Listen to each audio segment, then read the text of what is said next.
नमस्कार मित्रांनो, पुन्हा एकदा तुमचं स्वागत आहे इन्फो मराठी 24 या यूट्यूब चॅनलवर। मित्रांनो, EPFOच्या 7 कोटी खातेदारांना एक भेट वस्तू मिळणार आहे। त्याबद्दल एक अत्यंत महत्त्वाची बातमी आलेली आहे। बातमी आहे EPFOच्या 7 कोटी खातेदारांना मिळणार ही भेट वस्तू।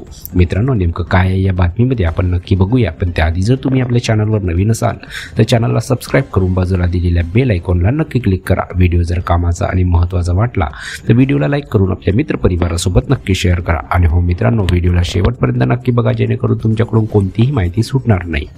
मित्रांनो, देशातील करोडो कर्मचाऱ्यांसाठी एक महत्त्वाची बातमी येत आहे। कर्मचारी भविष्य निर्वाह निधी संघटनेच्या EPFO सुमारे 7 कोटी खातेदारांसाठी हा आठवडा विशेष महत्त्वाचा आहे। येत्या काही दिवसात असा निर्णय घेतला जाणार आहे ज्याचा थेट परिणाम देशातील खासगी क्षेत्रात काम करणाऱ्या करोडो कर्मचाऱ्यांच्या आर्थिक स्थितीवर होणार आहे। मागील आर्थिक वर्षातील व्याजदराच्या आकडेवारीवर नजर टाकल्यास स्पष्ट चित्र समोर येते। 2023-24 या आर्थिक वर्षात EPFOने आपल्या खातेदारांना 8.25% व्याजदर दिला होता। यापूर्वी हा दर 2022-23 या आर्थिक वर्षात 8.15% आणि आर्थिक वर्ष 2021-22 मध्ये 8.10% होता। या आकडेवारीनुसार हे स्पष्ट होते की व्याजदर गेल्या काही वर्षात हळूहळू वाढला आहे।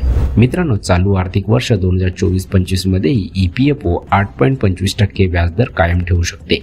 याचे मुख्य कारण EPFOला त्यांच्या विविध गुंतवणुकीतून चांगला परतावा मिळत आहे।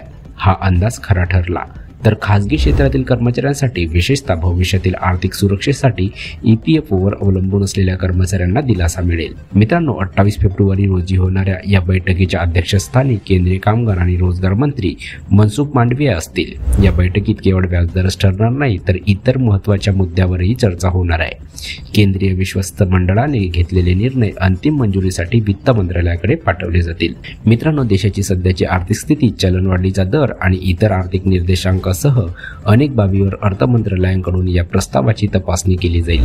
अर्थ मंत्रालयाची मंजुरी मिळाल्यानंतरच हा व्याजदर अधिकृत लागू केला जाऊ शकतो। मित्रांनो, EPFOने ठरवलेल्या व्याजदराचा थेट परिणाम करोडो लोकांच्या आर्थिक स्थितीवर होतो। उदाहरणार्थ, जर एखाद्या व्यक्तीने त्याचा PF खात्यात 10 लाख रुपये जमा केले असतील तर त्याला 8.25% व्याजदराने 82,500 रुपये वार्षिक व्याज मिळेल। त्याचप्रमाणे खात्यात 20 लाख रुपये असल्यास वार्षिक व्याज 1,65,000 रुपये असेल। अशा प्रकारे व्याजदरातील लहान बदलांचा